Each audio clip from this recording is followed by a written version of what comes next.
Hi, my name is Peter Kov Alberto Kohan Mawikere, with student number of 206-105-0046. I'm from class A, group 4. Hello guys, my name is Carlisa Regina Susanto with student number 206-1050-140. I am from class A, group 4. Hi guys, my name is Katrina Betari Indiana Sregar with student number 206-1050-093 and I'm from class A, group 4, and today I'm gonna tell you about My name is Aloysius Trifineus Tadeus. My student number 206-105-0010. I'm from class A, group 4. Thank you.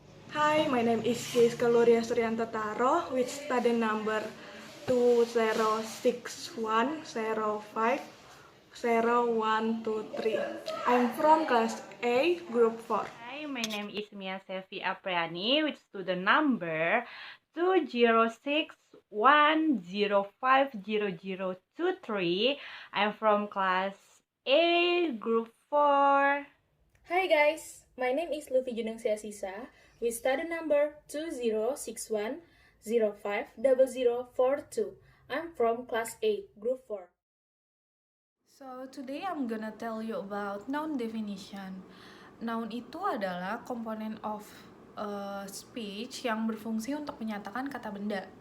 Nah, kata benda ini bisa kata benda fisik, yaitu misalkan manusia, atau hewan, atau tumbuhan.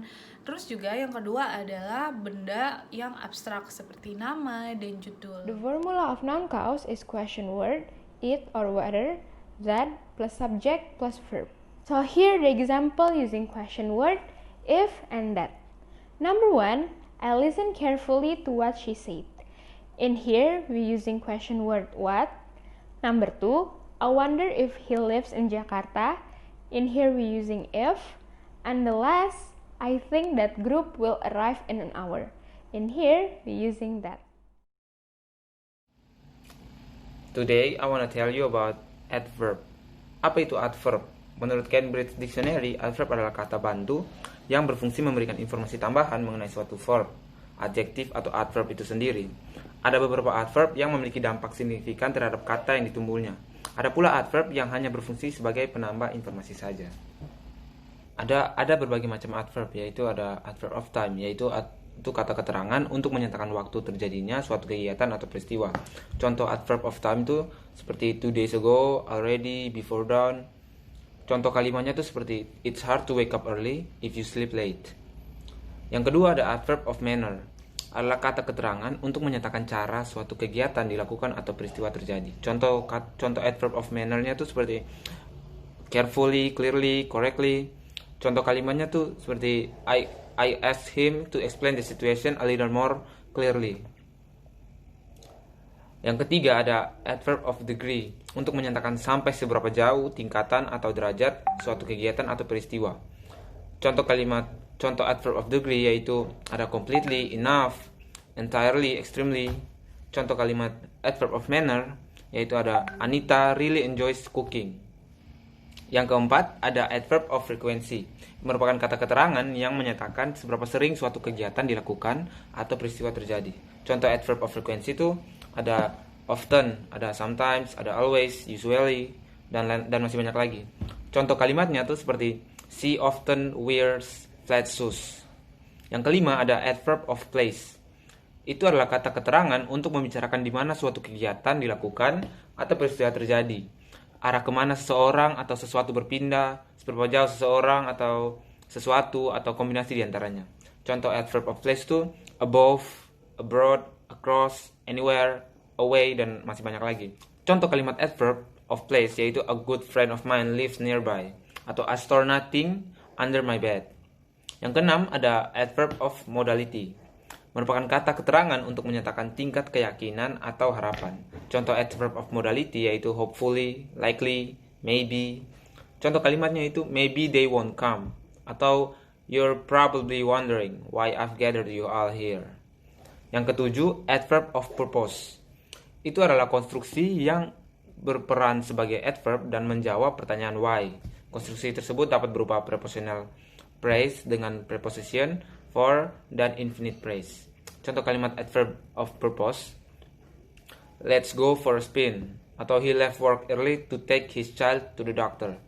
Yang ke-8 ada focusing adverb. Itu adalah kata keterangan yang digunakan untuk menunjukkan bahwa apa yang dibicarakan terbatas pada bagian yang difokuskan. Contoh focusing adverb tuh also, as well, even, in addition, just, mainly, only, to. Contoh kalimat focusing adverb yaitu yang pertama, I notice you haven't even touched your breakfast. Atau only you who are responsible for your decisions. Today I'm gonna tell you about pronoun. Nah, pronoun itu adalah kata ganti benda. Nah, walaupun namanya benda, itu tuh bisa menggantikan orang, hewan, atau benda-benda yang lain. Now I gonna tell you about rumus pronoun.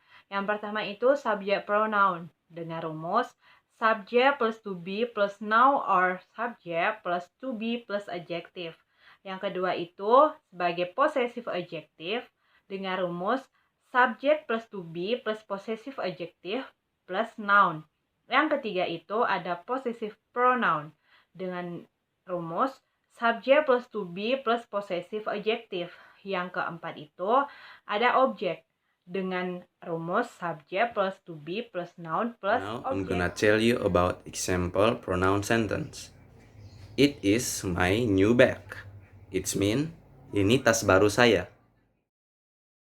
I'm gonna tell you about definisi adjektif atau kata sifat adalah kata yang berfungsi untuk menjelaskan, menggambarkan, atau membatasi kata ganti atau pronoun atau kata benda, noun yang masih general. Saya akan menjelaskan tentang rumus adjective clause terdiri atas dua. Yang pertama relative pronoun plus s plus verb terdiri atas with, who, dan that. Dia berfungsi menjadi subjek jika tidak ada subjek lainnya.